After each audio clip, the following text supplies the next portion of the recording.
Hey, what's up guys? Welcome to another Ratio of Legends video.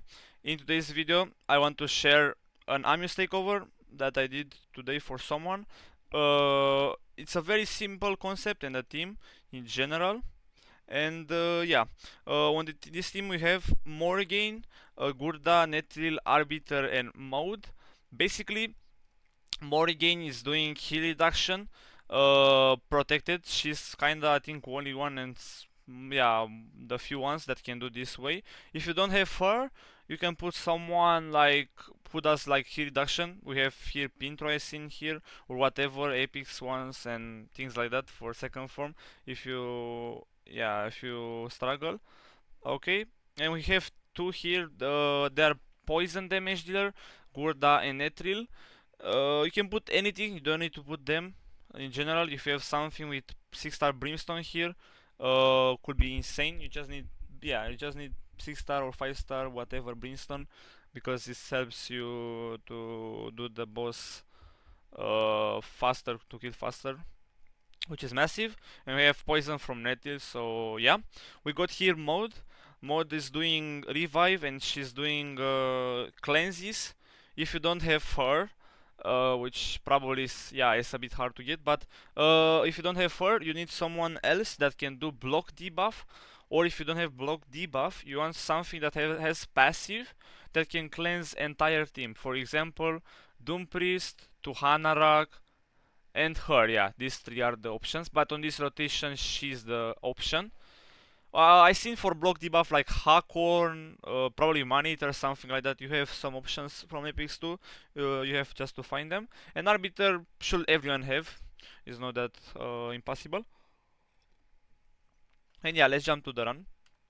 Okay. Okay, this is the run. Yeah. Okay, we just doing here, like I mentioned, Morrigane is doing here reduction protected. If you don't have fur, I don't want to put reduction on the start, but for he was helping a lot, so the boss doesn't heal on the start. Here we just do poison things, damage, nothing crazy. Okay, and the boss will come with his A3 there. On the A3, you want, like I mentioned, block debuff or that passive that can do cleanses. Like here, you see on this part here, he's doing stun and Maud is cleansing everyone, which is super great, and she does a lot of heal with her A2. Okay, Netlil is doing poison things. And we have here one more turn left for the Amius to move.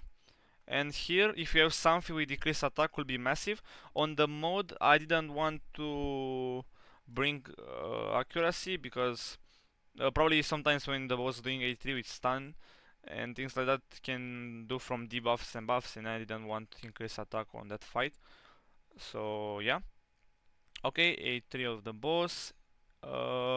And here when he'll do, yeah, he remain with one more turn left here. On the second form here, you want to put heal reduction if you don't have Morrigane. For example, you want to put heal reduction in this specific way, and you don't want to put other insane amount of debuffs like weaken, decrease defense, things like that.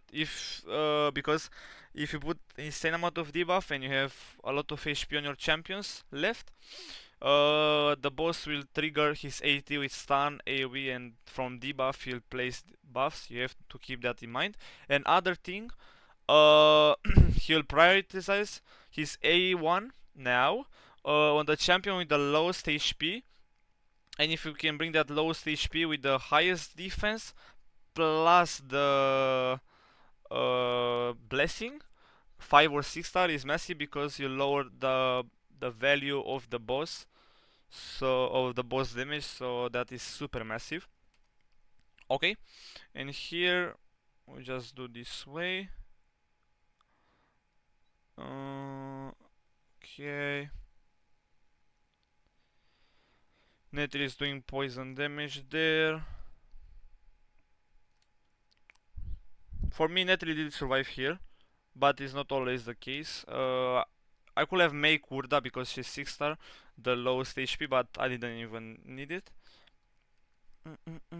And here he'll do, and here when he want to do soft form here, he will prioritize his A2 when he sees lower HP on your champions. If you see very high HP on everyone, he will prioritize his A3 sometimes. I've seen that before too. You have to keep that in mind too. So yeah. Okay, and here I didn't want to do her A3 because I want Maud to be slower so she can do the cleanse. Okay, a lot of Brimstone helps a lot. The Brimstone is super massive. Like Brimstone carry this fight so good. Okay, and here we just do damage. Same thing here. One more turn left if you have decreased attack is massive. Give you less damage, and it's same thing for the rest of run here. It's the same cycle. I'm just doing damage with Brimstone. Nah, yeah, the boss is doing a lot of damage if you don't have decreased attack, like you see here. Arbiter almost is death. It's fine the way. And the boss is doing same thing A1. This time, Nettie didn't survive, yeah. Because sometimes boss doing some more criticals. It's not 100% I think, even 5 or 6 star with that critical stuff. Okay, here I just boost my team because I knew already heal my champion and I did revive him, and he will do A2 there, but I have enough HP to survive, which is fine.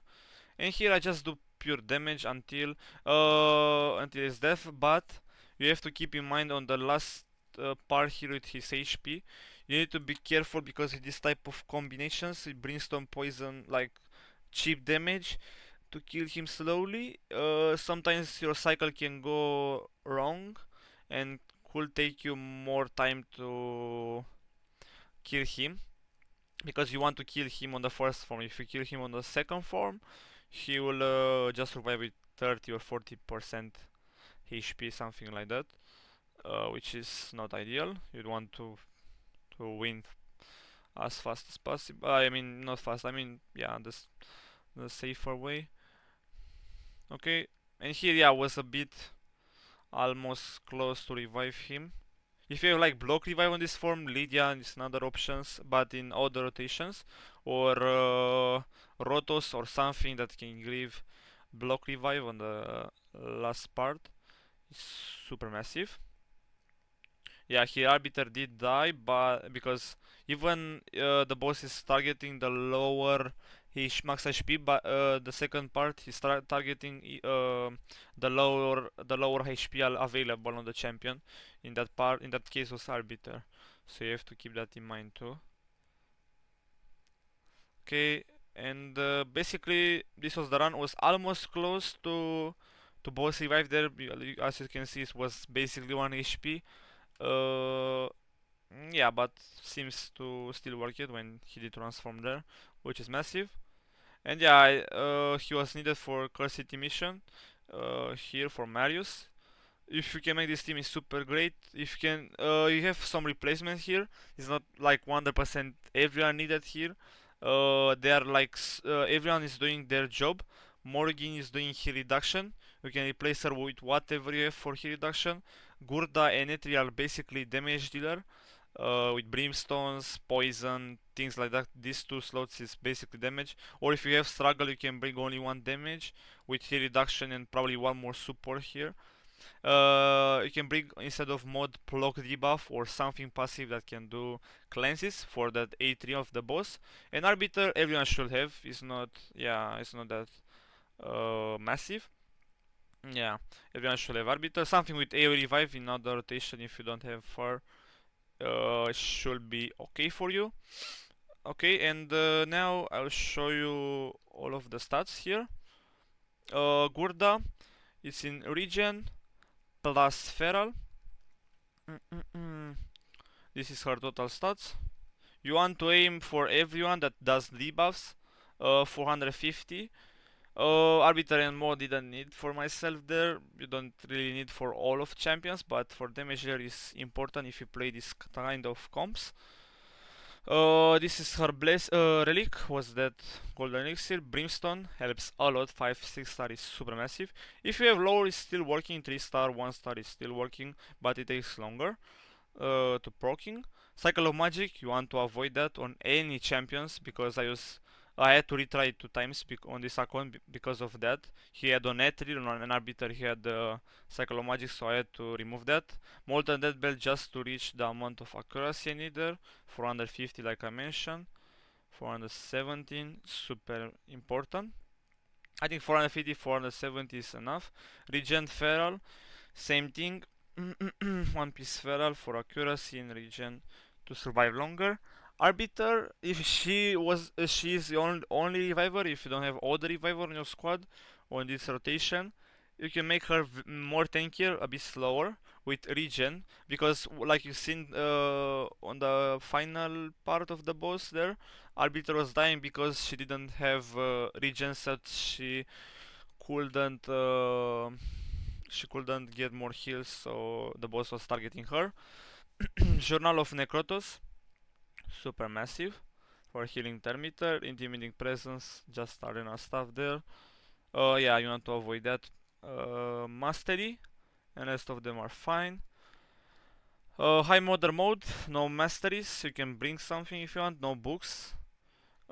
This is her relic, because she's giving heal and that gemstone helps to protect her a bit longer from the boss.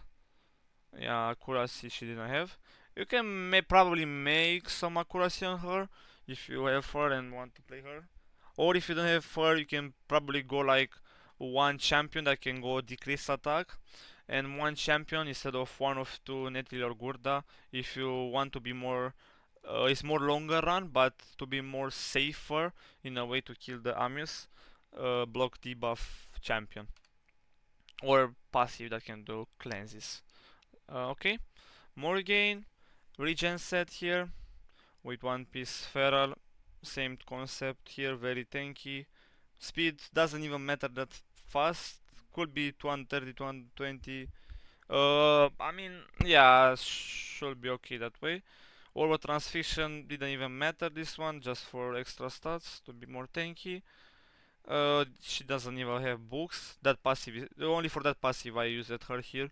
Is she's MVP on this one, on this Amius. No masteries here, and yeah, guys, I think yeah, that was the video. The Amius Takeover that I did for this guy. If you like this type of content, don't forget to give a like, a subscribe, and join my Discord server because you have there a takeover list. You can look there, and I will DM you after you send me message. And yeah, this was the video. We'll see you on the next one, guys. Have a good one. Bye bye.